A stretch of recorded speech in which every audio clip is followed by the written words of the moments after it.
Shalom, selamat pagi. Nama saya John Delamba, NIM 162512 dari kelas E, Cloud Computing.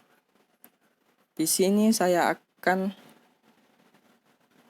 memulai tugas Cloud Computing mengenai Smart City. Definisi dari Smart City.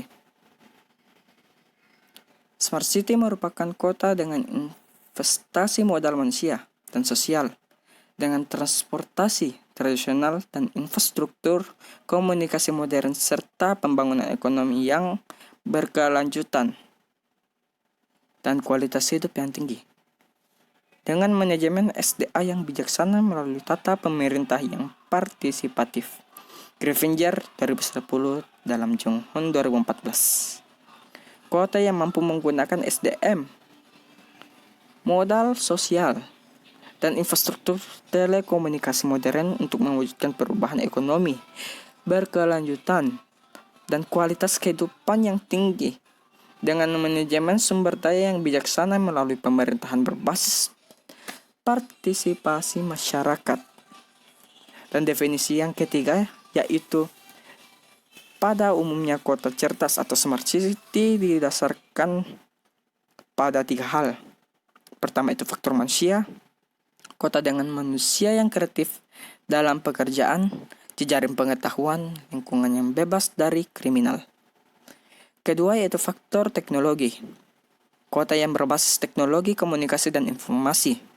Dan yang ketiga yaitu faktor kelembagaan. Masyarakat kota seperti pemerintah, kalangan bisnis, dan penduduk yang memahami teknologi informasi dan membuat keputusan berdasarkan pada teknologi informasi. Ahmad Nurman dalam manajemen perkotaan. Smart City terbagi dari beberapa bagian dalam melakukan kelengkapannya, yaitu sebagai berikut, yaitu Smart Economy. Sebuah kota tidak lepas dari ekonomi.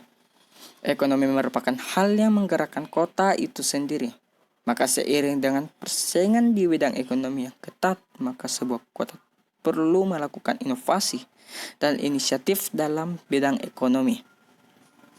Inovasi dalam bidang ekonomi terus berkembang, maka dengan tingginya inovasi tersebut membuat peluang usaha baru dan persaingan pasar usaha. Terdapat penerapan dan penelitian Smart City dalam bidang ekonomi. Smart Economy yaitu inovasi dan kemampuan daya saing atau kompetitif. Yang kedua yaitu Smart Mobility. Akan terwujud jika smart people berhasil dan adanya infrastruktur. Salah satunya koneksi internet. Adanya pengolahan trafik jalan raya yang lebih baik merupakan salah satu kriteria dari Smart Mobility. Di Bandung, ruas jalan tampak padat. Mobil, motor, dan bus kota berjalan merayap. Tetapi saat ini kemacetan perlahan terurai karena sensor yang terpasang di area tersebut memerintahkan lampu lalu lintas tersebut menyala lebih lama. Yang ketiga yaitu Smart Governance, yaitu bagian dari Smart City yang mengkhususkan pada tata kelola pemerintahan. Kerjasama antar pemerintah dan masyarakat diharapkan dapat mewujudkan pemerintahan yang transparan, adil, berdemokrasi, jujur, dan mewujudkan layanan publik yang lebih baik. Yang keempat yaitu Smart People. Smart People merupakan di mana pemikiran manusia akan teknologi bisa mewujudkan kehidupan yang semakin maju. Salah satu contoh dari Smart People yaitu dalam sistem informasi, sekolah untuk meminimalisir penggunaan kertas dan melindungi alam kita dari penebangan pohon yang berlebihan hanya untuk keperluan kertas saja. Adanya peran serta aktif masyarakat sangat berpengaruh dalam mewujudkan tata kehidupannya lebih baik, memanfaatkan teknologi informasi. Yang kelima, yaitu Smart Living. Bertujuan untuk proses pengelolaan kualitas hidup. atau quality of life, dan budaya atau culture. Ia lebih baik dan pintar, di mana untuk mewujudkan itu semua perlu memenuhi fasilitas pendidikannya yang memadai untuk masyarakat seperti penyediaan internet gratis, CCTV terpasang di tempat umum, adanya sistem informasi sekolah dan perguruan tinggi, dan lain sebagainya. Yang keenam, smart environment merupakan bagian dari smart city yang mengkhususkan kepada bagaimana menciptakan lingkungan yang pintar. Oke, kita lanjut tentang 3 dimensi pada smart city. Ada 3 hal yang memang perlu dibicarakan di sini, yaitu dimensi teknologi. Di mana dimensi teknologi diperlukan untuk melakukan pembangunan kota yang digital dan terintegrasi dengan dukungan infrastruktur fisik, teknologi pintar, perangkat mobilitas tinggi, dan jejaring komputer yang memadai. Yang kedua yaitu dimensi people. Diperlukan kreativitas, pengetahuan, pendidikan, dan pembelajaran sebagai pendorong utama terbentuknya kota yang cerdas, di mana permasalahan yang bersifat manual ditransformasi dengan pengetahuan ke modal sistem digital melalui kreativitas dan disajikan dalam bentuk pembelajaran yang sepenuhnya perlu konsisten untuk dilaksanakan. Yang ketiga yaitu dimensi community.